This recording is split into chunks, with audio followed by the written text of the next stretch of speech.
Hi and welcome. I'm Steve Martirano, and this is the Behavioral Corner. You're invited to hang with us as we discuss the ways we live today, the choices we make, the things we do, and how they affect our health and well-being. So you're on the corner, the Behavioral Corner. Please hang around a while.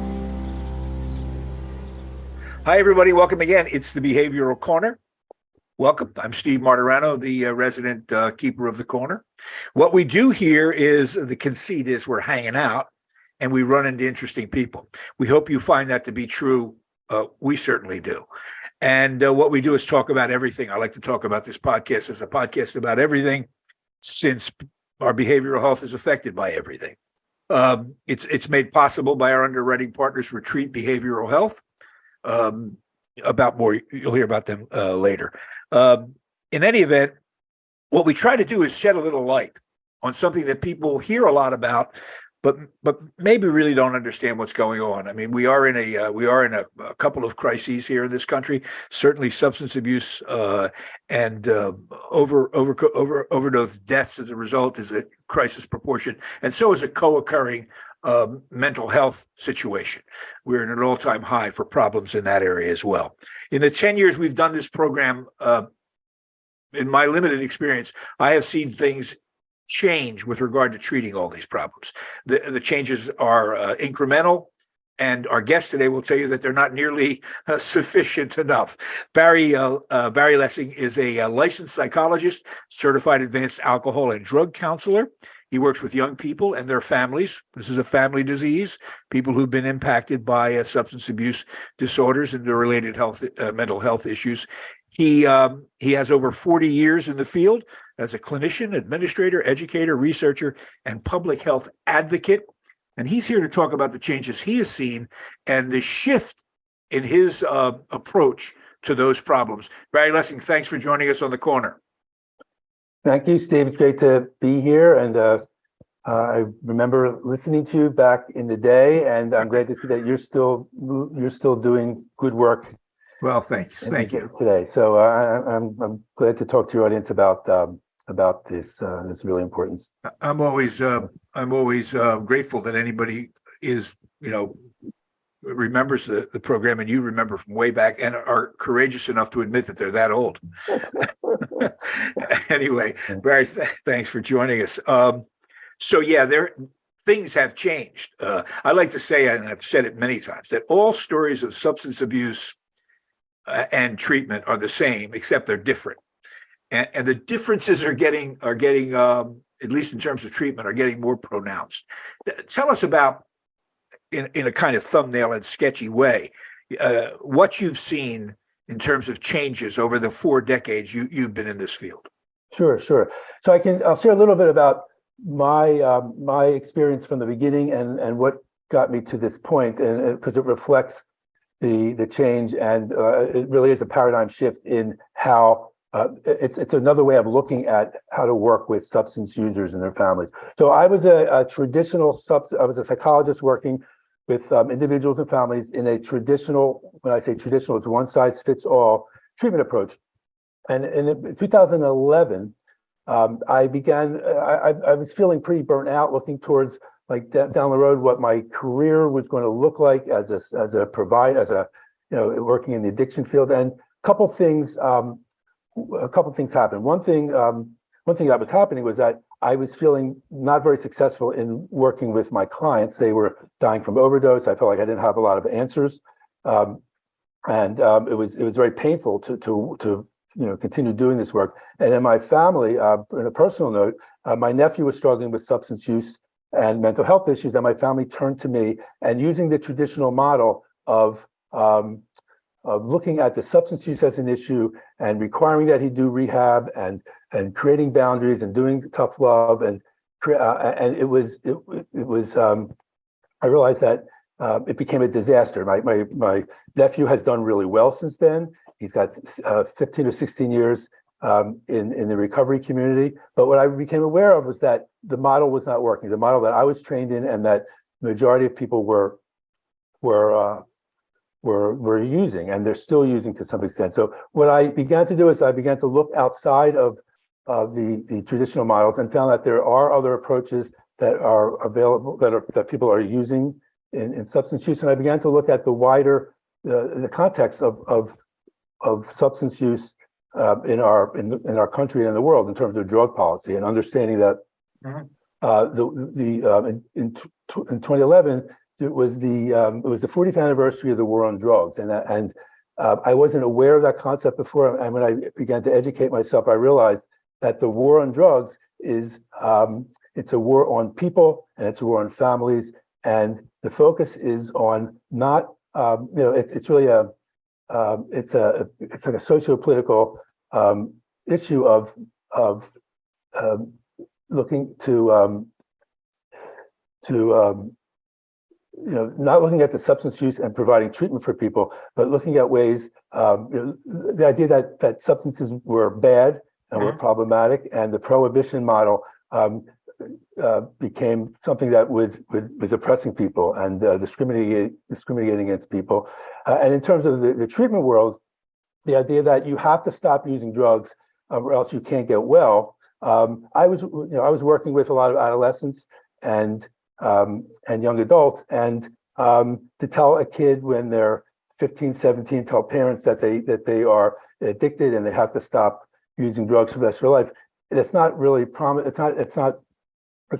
wasn't really very realistic.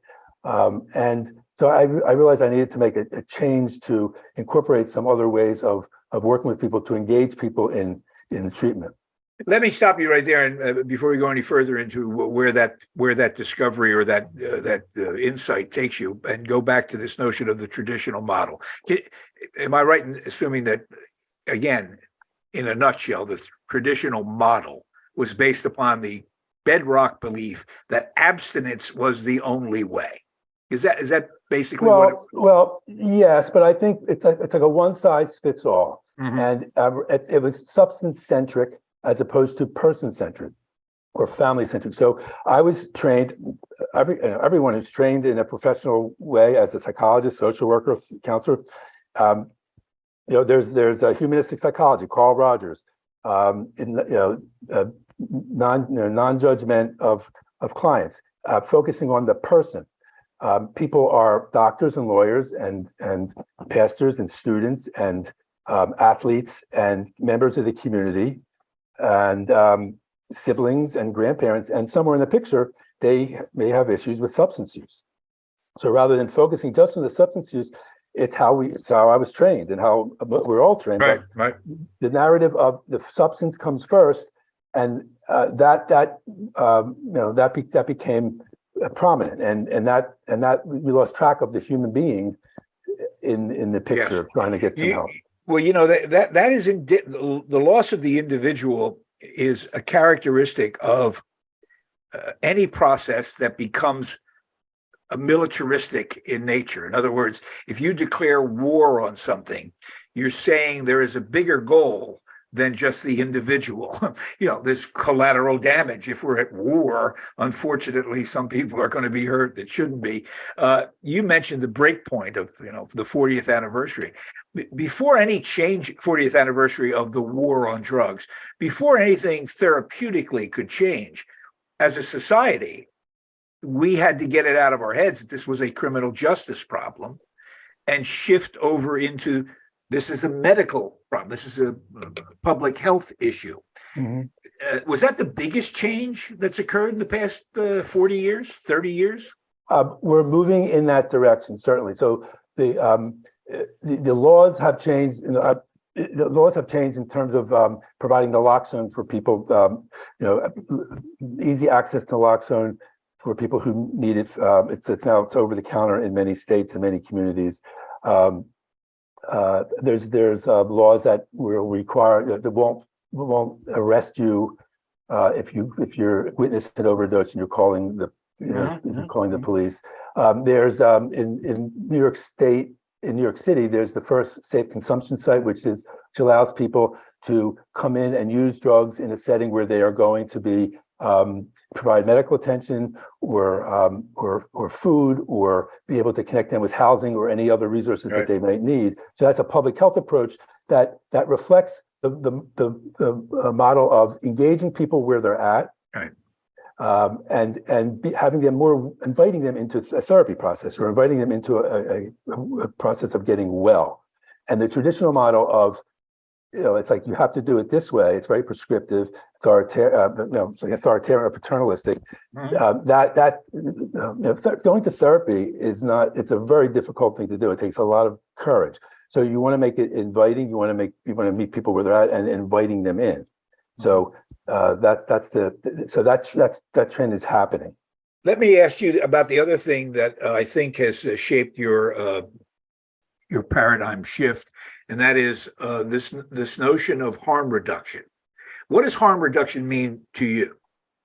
So harm reduction, it's a philosophy that acknowledges the rights and uniqueness of each person and empowers people, empowers me to work with people in a collaborative way so they can begin to make some lifestyle and behavior changes.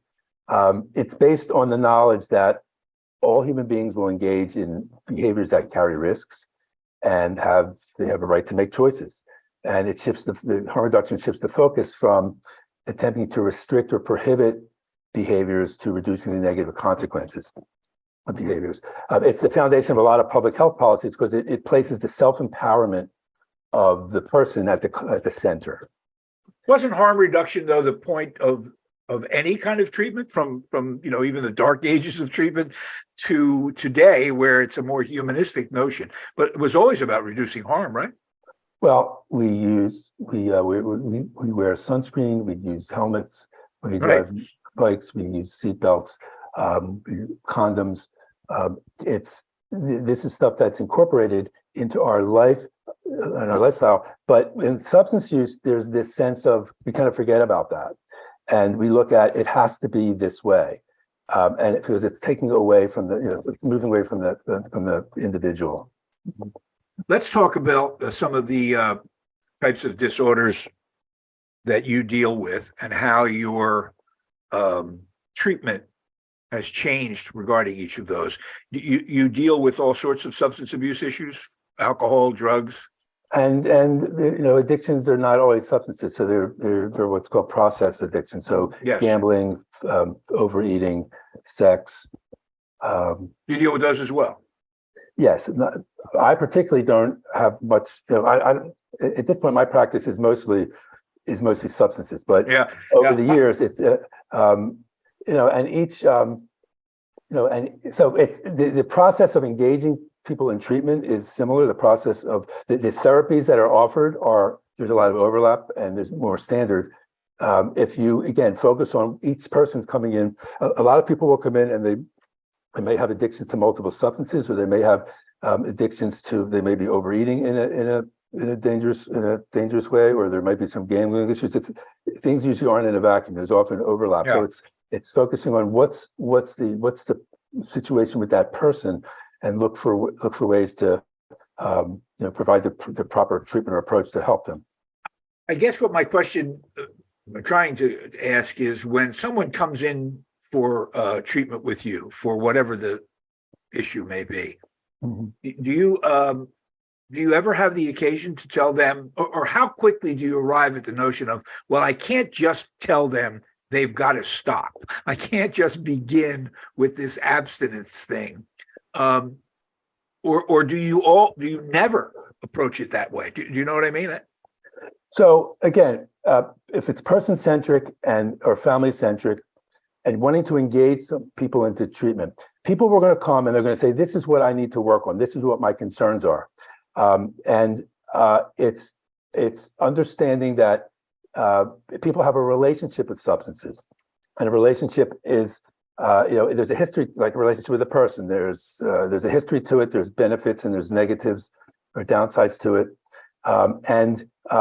People don't necessarily see substance use as an issue, but if you talk about it in terms of a relationship with it, they'll be able to point to what the consequences are, or there's benefits to using substances. I mean, that's there's so being able to talk about it in those terms, it's less threatening, and people can link it to other behaviors that they're concerned about. So if I work with kids, so kids they're not going to come in and say, I have a problem with substance use. They're going to say, I can't sleep at night. I'm being bullied. I'm having pressure from academics. I feel like I may be gay. It's like these issues that they're struggling with, and they're more willing to deal with that than what the substance use is. So let's get on board with that. Let's talk about that. Tell me more about that. And so it's what do they want to work on? What do people want help with? And engaging in trust. It's like they're not going to trust the process. They'll trust the process more if they're, if I'm meeting where they're at, and I'm working with them on what they want to work on. Right. If the process looks like it's in the service of dealing with what they say is troubling them, then it's something they're more likely to go along with, rather than this is about getting you to stop smoking so much marijuana. That's sort of, I guess that can sound like the cart before the horse for some people, right? Yeah, and one of the things I learned, and one of the things that we know now about how people change, that there's something called the stages of change. And there's research done over the last 30 years about how people across different conditions, medical conditions and substance use, it's really about behavioral lifestyle change. They go through periods of change from what we typically call denial to being more aware of the problem. It's called contemplation. You're not really ready to change. Then there's preparation, where you're beginning to think about ways to change. Yes, I need to do something, I'm not sure what to do, and then putting it into action. So it's you can't force that process. You come in and you encouraging them to begin to work on the things that they could work on, to increase their motivation, to be able to change the things that they are wanting to change, and giving them some confidence and feeling empowered to be able to make some small positive steps, and that moves them along that continuum of wanting to change. Do you make does your client base is it made up primarily of parents calling you for help? So about 50% of my practice are families. And the families are either the parents themselves who have a loved one or a child who is using, or the family. Sometimes, often about half of those people, about a quarter, I have families with the loved one or kid is working with the family, and then the other 50% are people that are just individuals that are coming in on their own. What's the age group of young people that you see? The middle school, like 14 on up. So usually, I'm sorry. So when kids start having issues with, I work with a lot of kids with ADD or with some academic issues, or some kids who their parents are discovering they're on the spectrum, and there may be substance use, there may not be substance use, but it's looking at the larger issue, and sometimes it's a more prominent issue. So a lot of times kids coming in 14, 15, they're beginning to experiment with substances. And it's, putting the parents at ease to know that, there's things that they can do once they get an understanding of what's the deal with their kid and what's going on. Yeah. Right. I'm certain that every generation of adults has looked at the circumstances around their children or grandchildren and thought, gee, it's really tough to be a kid. It's hard to escape the notion that there's never been a more difficult moment than right now to be a young person. Do you agree with that? So I'm biased because I'm not a young person, and I always think that, you always hear that every generation complains about the younger generation, or it's like this generation is worse. But I think, I think coming out of the pandemic, which was a, obviously a once in 100-year century thing, and then the political climate of what's going on, where there's just a lot of uncertainty. I can't imagine. I think the combination of what's happening, in the political climate, and what happened with the pandemic, and I think I think it is much harder for kids now than it was before. There's just the challenges are different. Well, it's always struck me that a major distinction is the 24-hour, 7-day a week, nonstop need to be a kid and to be competing with your peer group and making sure you fit. When you and I were young, there were those same pressures, but they were like a 9 to 5 job. When you got home, you could be yourself. But these kids do not have any respite from this intense pressure to fit in. How has that environment impacted young people in conjunction with the legalization of marijuana? So one of the things that has helped me with the paradigm shift is to acknowledge that parents, parenting, good parenting hasn't changed in 40 years. The principles of being able to maintain a connection with your kid and be loving and being able to take care of yourself so you can be more effective and establish some values and principles that will help your kid and your family move through the normal developmental process in as healthy as way as possible. Getting back to those roots. So, being able to do that, regardless of whatever the challenges are, it's empowering the family, it's empowering the parents. So whatever way, that's why I thought it's important to be able to work with the family, because if the parents are feeling less anxious, if the parents are feeling more confident, they're going to be able to parent the kid better. Mm-hmm. So it's in some ways it's a complicated problem, but I look at it as there's very basic things. It's like helping parents feel more confident as being parents. So in that context, are you saying that now that marijuana is not only legal in many, many places, but it's legal for recreational purposes, shouldn't have an impact on parenting? And right. So about 4 or 5 years ago, I would get calls from parents. I still got calls from parents who were very freaked out, very anxious, upset because their kids are smoking pot and maybe they're doing something else. So the calls. So what the shift has, there's been a shift with medical cannabis being legal in Pennsylvania starting in 2019 when it was more available. The idea that the narrative of the war on drugs, that drugs are bad, has shifted with we're recognizing that a majority of the people in our country acknowledge that cannabis should be legalized in some form. So looking at cannabis as medicine. And when I work with parents, I'm helping them to talk to their kids about if they can, so they can begin to tell them, why are they smoking pot? Why are they using drugs? And a lot of them will say, I'm feeling anxious, I'm having trouble sleeping, I'm feeling depressed.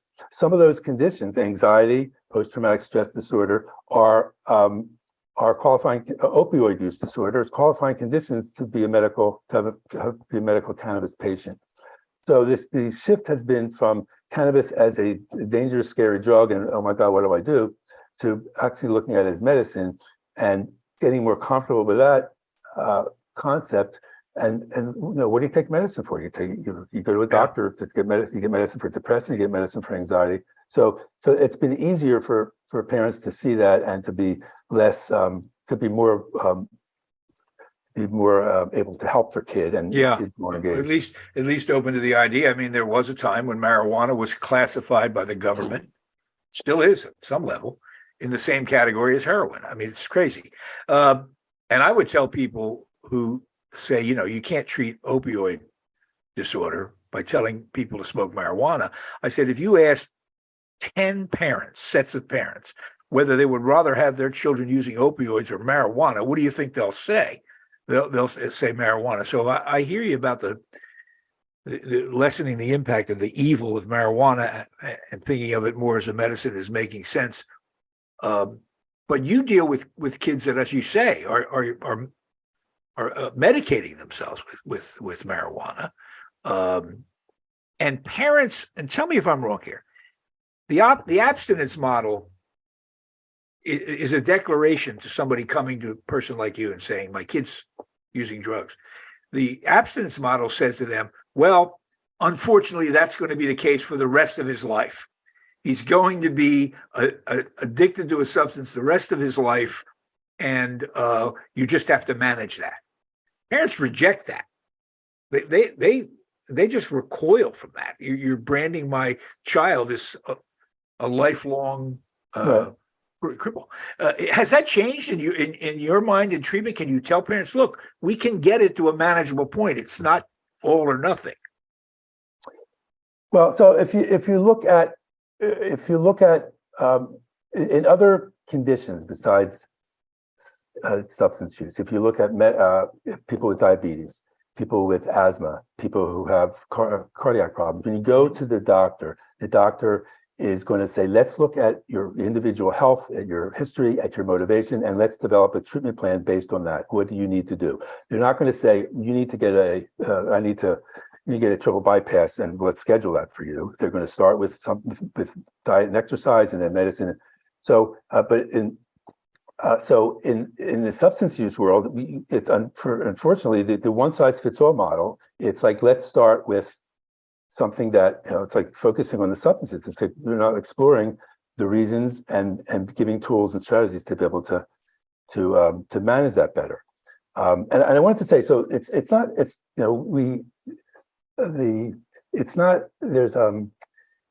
a lot of infighting among treatment providers when they look at it as a dichotomy, like abstinence or not abstinence.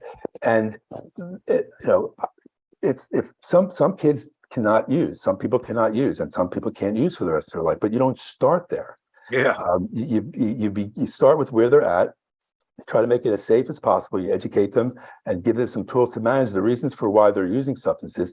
And if they want to start with moderation, sometimes kids, sometimes it's obviously it's not healthy.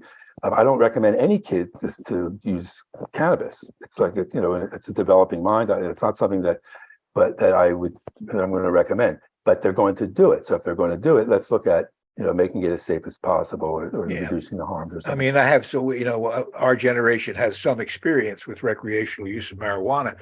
And I tell people, I'm sometimes taken aback by the swiftness with which it's changed and the money that's driving a lot of decisions about marijuana. And I am convinced, I hope you agree, that nobody should go to jail for 10 years over a substance like marijuana. On the other hand, no one can expect to learn algebra if you're stoned going into the algebra class at 13, unless you're sort of inclined mathematically. Marijuana takes you someplace else.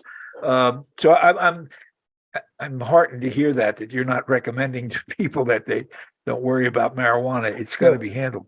Right. So, but again, there's myths and stigma associated with using drugs. So there are kids that I work with, and there are adults that I work with who everybody's different. Sometimes you can smoke and you become so impaired you're not able to function. But there's kids that I work with and there's adults that I work with who will use at a level where they are able to be more productive. And everyone, and cannabis is a medicine, it's a substance that is very unique to each person because there's an endocannabinoid system. There's a part of our body that produces the similar chemicals that are similar to the plant medicine. So it's everybody is different. And but generally, it's not something that I've learned where it's not not everybody is impaired when they use it. It's learning to use it where it can become as a medicine or as a where it's not going to be harmful. Our guest is Barry Lessin. He is a licensed psychologist and a certified addiction counselor. By the way, that's a unique combination. I would recommend that people looking for help get to somebody with those kind of dual credentials because they are it's two different disciplines. Barry, a couple of other things before. You formed a nonprofit. Are you still active with that nonprofit, Families? No. So I back in 2011, when I became aware of the public health issue, I got involved in a nonprofit working with different nonprofits in trying to educate parents and families. Initially, when people have lost their loved one to overdose use, to create some support for them and understand and networking. Being able to empower them to become advocates themselves, to help them change the arc of the problem to make it less harmful. Involved and then also just in an organization to help point them in the right direction and learning about some harm reduction approaches and work as parents or being able to find treatment where they'll be able to have be able to help their kids. So I stepped away from that from 2019, so I'm just working exclusively in my private practice. And finally, just, I don't know whether you have an opinion upon this or not, it just popped into my mind talking about cannabis. We may be on the cusp of some real changes in terms of psychedelic psychiatry or mental health tools. Ketamine is always lumped into that. I know it's not strictly speaking a psychedelic, but it's sort of in there. I know that some of the other drugs, MDMA, is in clinical trials, and they've had some great success with that. Do you think we're going to see a big change in terms of using things like psilocybin, mushrooms, even LSD therapeutically in the near future? Yeah, so like you said, MDMA is already in like advanced clinical trials. Psilocybin is beginning to be researched. MDMA in the next couple of years, and psilocybin is going to probably be the next 4 or 5 years. And again, so these are plants. These are plants that have been used as medicine in other cultures for thousands and thousands of years. So that's been it has been you can talk about the change. There has been a lot of change, and in some ways it's the dominoes are slow to fall, but they're beginning to fall in a better direction. Barry Lessin, thanks so much. We will, of course, on our site have contact information for Barry. Your practice is totally now telemedicine, right? And right. And you and your client base are comfortable with being able to do it this way remotely. So it's not for everybody. It for people who it's for people who want and need to see somebody individually. I think there's a value to that for sure, but it provides there's some advantages to it. So it provides. I work with kids and families. Some of them are in college. Some of them are estranged from their families. So I can actually have families together doing having separate Zoom links. So it allows. There's benefits, and for me, it's a lot more benefits than. I think as we get more comfortable with this stuff, it's going to become a wholly different thing. Some people probably prefer this. Barry Lessin, thanks so much, Barry. Appreciate your time, and I'd like to have you back on again anytime you like. Love to. Thanks a lot, Steve. Thank you all as well. Don't forget to look for us wherever you find your podcasts, and they're all over the place. Last time I checked, there were 4 or 5 million podcasts. We're just one of them. When you find us, please hit the subscription button. We appreciate it. See you next time on the Behavioral Corner. Take care. Retreat Behavioral Health has proudly been serving the community for over 10 years. Here at Retreat, we believe in the power of connection and quality care. We offer comprehensive, holistic, and compassionate treatment from industry-leading experts.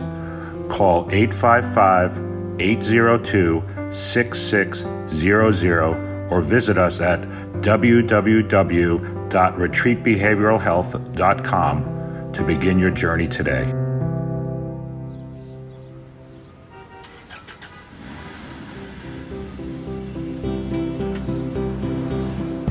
That's it for now. And make us a habit, hanging out at the Behavioral Corner. And when we're not hanging, follow us on Facebook, Instagram, and Twitter on the Behavioral Corner.